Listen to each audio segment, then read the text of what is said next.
Est-ce que ça vous est déjà arrivé de vous taire soudainement dans une pièce à cause de quelque chose que quelqu'un a dit sur vous ou à votre sujet? Ce n'était pas un entretien d'évaluation. Ce n'était même pas une séance de retour formelle ou quelque chose dans ce genre.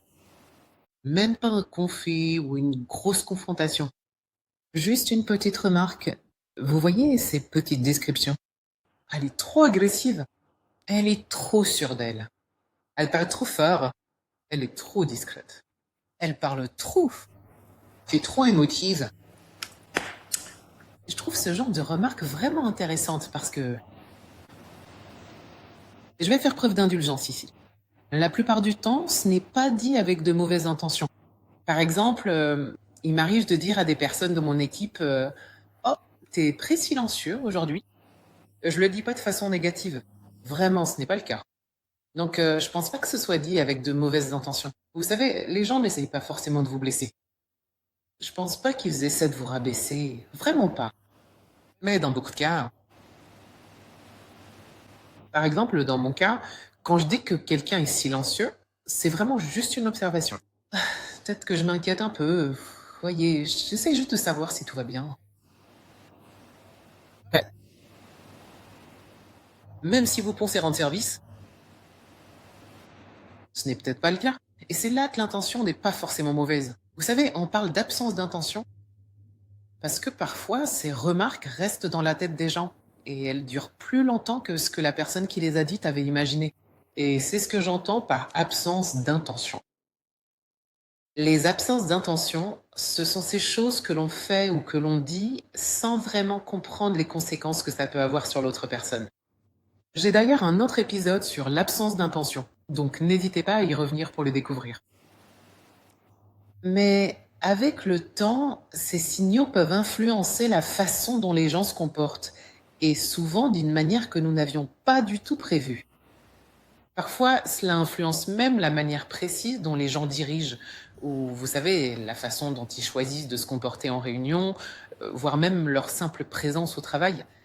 Et parfois, si nous ne prêtons pas une attention particulière aux mots que l'on utilise avec les gens, ou à la façon dont on les décrit, on peut même finir par les dévaloriser totalement.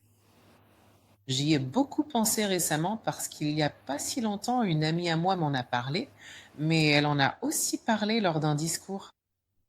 Et elle a parlé du fait que quand on travaillait ensemble, je lui avais dit: «Tu sais, si ce n'est pas pour un poste de PDG qu'on t'appelle, à ce stade-là, tu sais, on ne décroche même pas le téléphone. Ah, on se lève même pas du lit pour ce genre de conversation. Je ne suis pas PDG, Charles!» Oh là là! Je me souviens quand elle m'a dit ça, et évidemment, elle a fait ce discours. Je me suis dit: «Mais de qui elle parle?» Je me reconnaissais pas du tout. Je me souviens qu'elle m'a dit ça. Quand elle racontait cette histoire, tu vois, elle le disait avec une sorte de tendresse, comme si elle se souvenait d'une version de moi qui était tellement audacieuse et sûre de son avenir. Elle semblait vraiment très sûre d'elle, sans être pour autant du tout arrogante. Mais en réalité, je dois bien avouer que je ne reconnaissais absolument pas cette nouvelle version de moi-même à ce moment-là. Ça me semblait familier. Évidemment, c'est moi qui ai prononcé ces mots. Mais ça me paraissait un peu lointain. Et ça m'a fait réfléchir, parce que je me demandais où est passée cette bûche. Qu'est-il arrivé à cette version de moi qui était si vive, si claire et sans filtre? Bon, évidemment, une partie de ça, c'est juste grandir, non? Parce qu'une part du leadership, c'est la maturité. Tu sais, tu peux pas être tout le temps à fond n'importe comment, non? Et une part du leadership, c'est aussi apprendre quand il faut insister, quand il faut faire une pause, tu vois, quoi dire selon les contextes, comment adapter son ton et comment sentir l'ambiance d'une pièce. Tout ça, c'est partie de l'évolution en tant que leader. Et c'est quelque chose qu'il faut absolument faire. Donc, je ne cherche pas du tout à idéaliser la personne que j'étais il y a 10 ans, mais je suis aussi assez honnête pour reconnaître que, comme vous le savez probablement, l'intégralité des changements n'ont pas été simplement parce que je suis plus âgée et plus mature, une partie de moi s'est un peu effacée. Une partie de cela, c'est précisément ce qui finit par se produire quand certaines descriptions et étiquettes sont répétées suffisamment souvent et qu'on finit par s'y conformer inconsciemment au fil des années. Dans mon propre cas, j'ai entendu tellement de versions différentes de la même chose, encore et encore. C'est trop intense. T'es très agressive. T'es émotive. T'es trop directe. T'es trop directe. Et encore une fois, t'es trop directe. Je veux être juste. Vous savez, je ne crois vraiment pas que ce soit le cas. Peut-être dans certaines situations, mais pas dans toutes.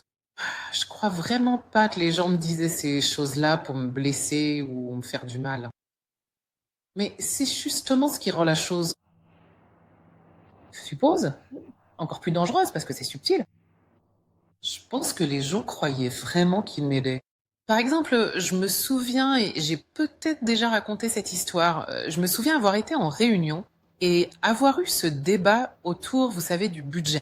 Et quelqu'un m'a envoyé un texto en me disant Mon Dieu, t'es tellement émotive. Et je veux y croire que cette personne-là en particulier, à ce moment précis, essayait simplement d'être en train de me calmer et était sincèrement convaincue de m'aider réellement. Mais la réalité, c'est que l'esprit ne traite pas toujours les choses uniquement en fonction de l'intention. Parfois, le processus repose vraiment sur la répétition, et des descriptions répétées ont un effet très puissant. Ces images te révèlent précisément comment quelqu'un d'autre te perçoit, mais elles t'incitent également de manière subtile à arrêter de te regarder constamment toi-même. Et tu sais ce qui se passe? Tu commences à surveiller ton ton. Tu commences à adoucir tes mots. Tu commences à te retenir dans des situations où auparavant tu étais beaucoup plus direct et tu t'exprimais plus librement parce que tu ne veux pas confirmer l'étiquette. Tu comprends? Tu vois? Et quand cela arrive suffisamment de fois, quelque chose de subtil mais dangereux commence à se produire. Ce n'est plus une question de devenir conscient de soi, parce que la conscience de soi est essentielle au leadership. Tu deviens simplement plus gêné, plus mal à l'aise avec toi-même. Alors, qu'est-ce que tu fais? Tu commences à te rétrécir. Tu commences à te rétrécir.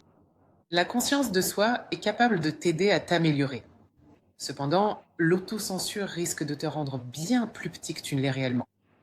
Et c'est cette limite que beaucoup d'entre nous franchissent sans s'en rendre compte. On pense qu'on devient beaucoup plus raffiné, plus mature, plus sophistiqué. Et il est fort probable que ce soit tout à fait vrai. Mais parfois, ce qui finit par se produire concrètement dans la réalité, c'est que nous commençons inconsciemment à nous autocensurer, simplement parce qu'on veut absolument éviter de confirmer cette description. Je me souviens d'un autre exemple et ça m'a particulièrement et profondément marqué.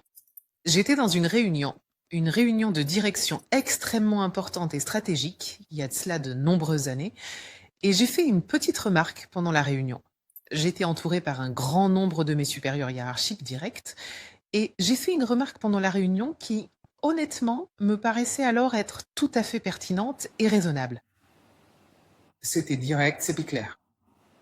Mais j'avais l'impression qu'on était dans une salle où on pouvait avoir des échanges directs et clairs. Donc j'ai simplement exprimé le fond de ma pensée, sans pour autant me montrer impoli ou irrespectueux, car pour moi, cela me semblait être une réaction tout à fait logique et cohérente à ce qui venait d'être dit à l'instant.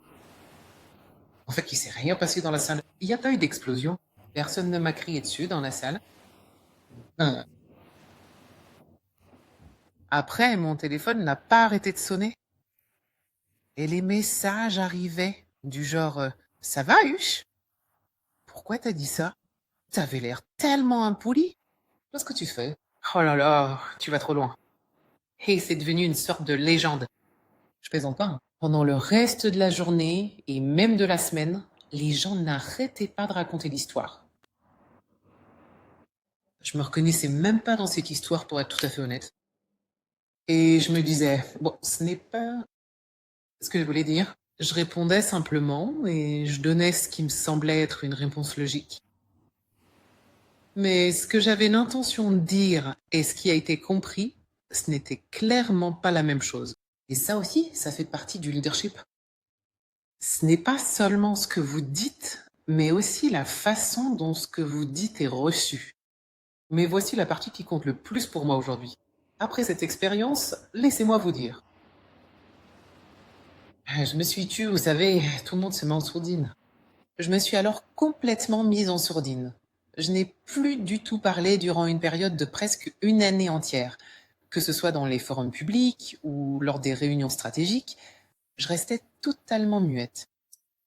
Dans les salles où d'habitude je parlais et participais, silence.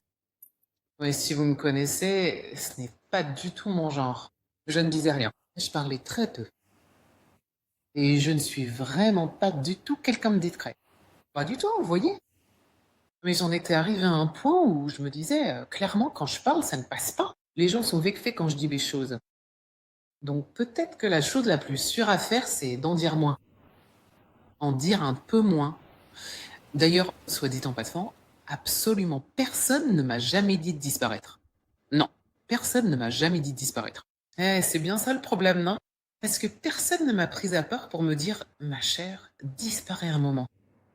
Non, personne ne m'a dit de devenir plus petite. Personne ne m'a dit d'arrêter d'utiliser ma voix. Personne. C'était ça l'intention involontaire.